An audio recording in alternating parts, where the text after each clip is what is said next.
I looked up Alex Ocasio-Cortez a second ago, and I guess she's 31 years old, so she's 4 years younger than me, which isn't that much younger than me, but it is that much younger than me as far as like the time when she grew up.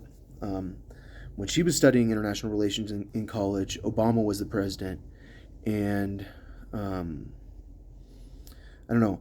I think that Alex Ocasio-Cortez is very for mass migration of Afghanis to the United States, and she's very for trusting people.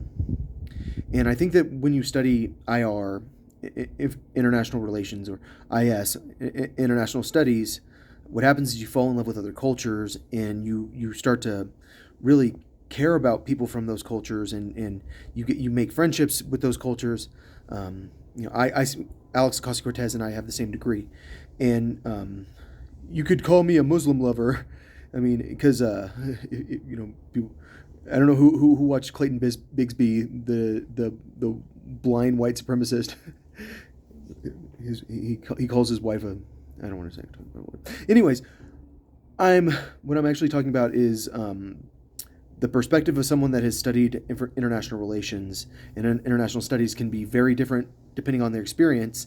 And I know that before I studied in the Middle East, I was like, this is so wrong. I was like very on Hezbollah's side, and even after I studied in the Middle East, I was on Hezbollah's side because I didn't understand Hezbollah.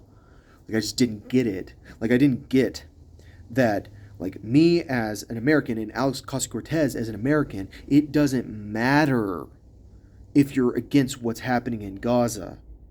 It doesn't matter to these people because you're their enemy, and what's happening in Gaza is what they feel like is happening to them. And so when Israel bombs Gaza, they feel like Israel is bombing Lebanon almost, and it's your fault, even if you're not George Bush. You're the opposite side of the political spectrum of George Bush. You're the opposite side of the political spectrum of, well, let's face it, Obama did more drone strikes than anyone, pretty much. Actually, he did. He did way more drone strikes than Trump, I think. And he did, like, way more than Bush. Anyways, and it's kind of weird how Muslims still think Obama is so pro-Islam, even though he was the one that was killing more Muslims than anyone, but that's because he said he was Muslim. And sometimes it's all about the way that you appear.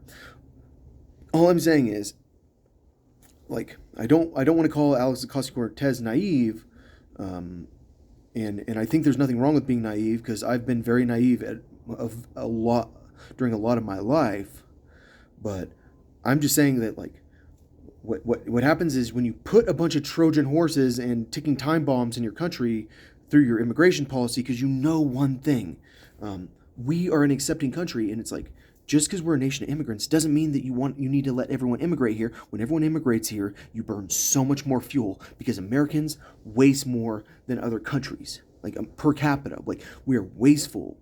Our plastic, everything's in plastic here. In other countries, they recycle more. Like, if you get a soda, you bring the bottle back in Egypt. It's glass. All I'm saying is, I don't want to be on the side of the war hawks and the Sean Hannitys of the world that's like, oh, Islam, radical Islam is a big threat. Um, but the reality is that when everyone's mad at Israel right now, and they're talking, and like, it seems like people are trying to start a third intifada.